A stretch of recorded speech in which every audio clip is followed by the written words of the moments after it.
If there's one thing people can't get enough of, it's sports. In the US, the most popular sport would have to be football. It's practically an obsession for many folks in this country. Some people find the thrill in betting against the favored team to win. Others just love to support the team of their hometown. Let me root for the home team. Football is also a way for both the players and the fans to learn values like teamwork, sportsmanship, and perseverance. The physical training that comes with football is so rigorous as well, turning players into huge, lean killing machines. Because of the widespread and seemingly unending popularity of the sport, football has become a multi-billion-dollar industry in America. National Football League teams are worth billions of dollars. The average team, in case you're looking to franchise one, is worth $2.5 billion. The Dallas Cowboys consistently make the top of the list of most valuable NFL teams and are currently worth $5 billion. The NFL is now the most profitable league in the world, raking in $95 million per team in operating income. Even though the league's value plateaued this year, it seemed that the NFL can only get richer moving forward. The Super Bowl is one of the most watched single-day sporting events in the United States of America. Every year, hundreds of millions of Americans tune in to watch the Super Bowl. In 2015, the Super Bowl garnered 114.4 million viewers. This number made it the most watched broadcast in the history of the United States television. So many people watch the Super Bowl that it's become a top investment for companies. They pour in billions of dollars in sponsorships, advertisements, and naming rights in stadiums. A 30-second advertisement in the Super Bowl cost up to 8 figures. Recently, brands scrambled to place their best, most touching, and even viral ads in the Super Bowl. It better be good, for after all, hundreds of millions will undoubtedly watch it. But one of the biggest things about the Super Bowl isn't about the actual game. It's called the Super Bowl halftime show. The halftime show is what happens when you mix entertainment and pop culture with sports. As if the Super Bowl couldn't get any bigger, someone decided to put performances by the biggest names in the music industry right in the middle of the game. Soon, the Super Bowl halftime show became one of the biggest and most prestigious gigs in the world. Getting asked to perform at the Super Bowl was something most artists could only dream of. How did the halftime show start anyway? You might not believe it, but it involved dogs in a pretty racist beginning almost 100 years ago. Back in early 1900s, LaRue, a dog kennel owner by the name of Walter Lingo, became famous for his Airedale Terriers. Dubbed the Orang Airedales after Walter's kennel, the dogs would often join celebrities and athletes on hunting expeditions. But Lingo was always looking for new ways to advertise his dogs. Jim Thorpe, an athlete and Olympic medalist, was playing for the NFL in Cleveland when he decided to visit LaRue. There he met Walter Lingo, who suggested buying a football team to help promote his dog kennel. Because of Jim's fame at the time, Walter Lingo was convinced that people would go out to see him play. In 1922, Walter offered Jim $500 a week to be player-coach for an all-Native American team. LaRue, at the time home to only 1,000 people, then became the home of the Orang Indians, and is the smallest town ever to host an NFL franchise. Back then, football was played a little differently. According to Walter Lingo's son, there was a lot of dead time in between halves. Lingo took this opportunity to put on a show for the people watching the game. The Orang Indians would take the dogs around the field during halftime, showing off their tricks and retrieving skills. In between plays, the team would perform some indigenous dances. As a finale, they would even reenact scenes of World War I to show how the dogs could help wounded soldiers. Being in the 1920s, LaRue was difficult for an all-Native American team. Native Americans at the time were not recognized as American citizens, what more equals? Despite being educated and talented players, the Orang Indians faced a lot of prejudice and racism, but they continued on as it was a way to earn money. The Orang Indians didn't win as much as Thorpe would have liked. This was because their opponents rested during halftime while the Indians were busy performing and selling dogs. Ultimately, the team was still seen as a success because they managed to draw out large crowds to watch them play, and so the halftime show was born. The halftime show started out as a way to sell dogs and entertain casual fans who may not have a great interest in football. The latter is still applicable today. After Thorpe and his dogs showing footballers, halftime shows featured marching bands and drill teams. Soon, the Super Bowl was showcasing talents like Gloria Estefan, Michael Jackson, and Diana Ross. It had grown to be a huge spectacle for even those who weren't diehard football fans. So many people loved watching the halftime show that it started gaining more viewers than the game itself. In the 2017 Super Bowl match between the New England Patriots and the Atlanta Falcons, Lady Gaga headlined the halftime show. The game drew 111.9 million viewers, but Lady Gaga's performance alone had 117.5 million viewers. viewers. Ever since Michael Jackson took the halftime stage in 1993, the performances just kept getting bigger. In 2011, the Super Bowl got the Black Eyed Peas joined by Usher and Slash. The following years featured Madonna, Beyoncé, Bruno Mars, Katy Perry, and Coldplay. In 2018, Justin Timberlake returned to the halftime stage for the third time since 2001. The Super Bowl and its halftime show may be some of the most known things on the planet. That doesn't mean the NFL hasn't had their fair share of scandals and controversies. From too many players being diagnosed with permanent brain damage to not changing the questionable name of Washington's team, the NFL has received a lot of flack over the years. But perhaps the longest-running controversy is happening right now. Let's go back to August 2016. Colin Kaepernick quietly remained seated as the national anthem played during a preseason game with the San Francisco 49ers. It was until a couple weeks after the game when Colin explained his peaceful protest to the media. He said that he wasn't standing up for the flag, not at a time where police brutality towards black people was rampant in America.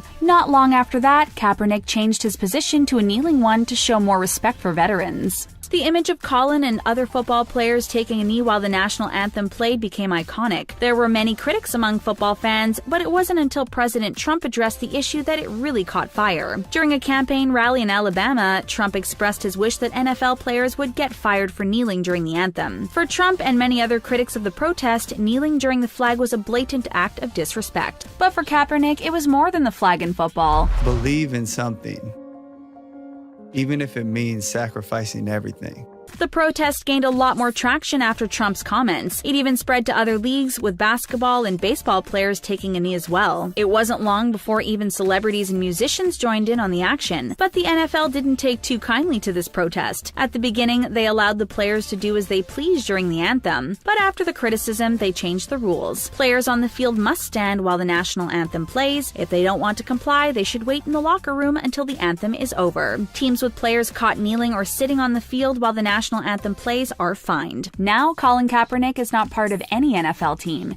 He last made headlines for signing a deal with Nike for their Just Do It campaign. Colin's face in black and white was plastered on billboards with the message, "Believe in something," even if it means sacrificing everything. It was a marketing move that banked on being political, and it worked. Nike, despite the social media boycott spurred on by enraged fans, became more popular than ever. While Colin's quiet protest turned into a movement, it had serious repercussions. Colin soon found himself without a team, and no other team wanted to hire him. He then lawyered up, filing a complaint of collusion against the NFL. The complaint basically said that the league and the owners of the team are all in agreement with each other to not hire Kaepernick because of his protest. The hearings in this case are set to happen in Philadelphia in 2019. Despite mixed reviews, most people are unhappy with how the NFL is handling the whole situation. It's come to the point that the league is having trouble finding the next halftime show performers this year. Since the controversy started in 2016, views have slowly been slipping. It's still in the 100 millions, but it's getting worrisome. Last year's Super Bowl garnered 103.4 million viewers, down 7% from the previous year. Timberlake's performance was not stellar and didn't get people talking as much as Lady Gaga did previously. One of the main prospects for the halftime show this year was Rihanna, but after hearing about how Colin Kaepernick's situation was being handled, she turned down the gig. Rihanna wasn't alone in turning down one of the most watched shows in the world. Adele was rumored to perform at the 2017 Super Bowl, but she denied, saying that the Super Bowl halftime show is not about the music. She also said that the NFL did ask her, but she declined. Not long after that, the NFL released an official statement saying they never offered Adele the halftime show. Other artists went out and voiced their opinions about the NFL in their songs. Jay-Z called out the NFL in his lead single from the album Everything Is Love. The line goes, "I said no to the Super Bowl. You need me, I don't need you. Every night we in the end zone. Tell the NFL we in the stadiums too." Other notable no's come from the likes of Pink, who ultimately refused the offer even though she sang the national anthem during the 2017 Super Bowl. Cardi B has publicly shown her support for Colin Kaepernick since the 2017 MTV VMAs.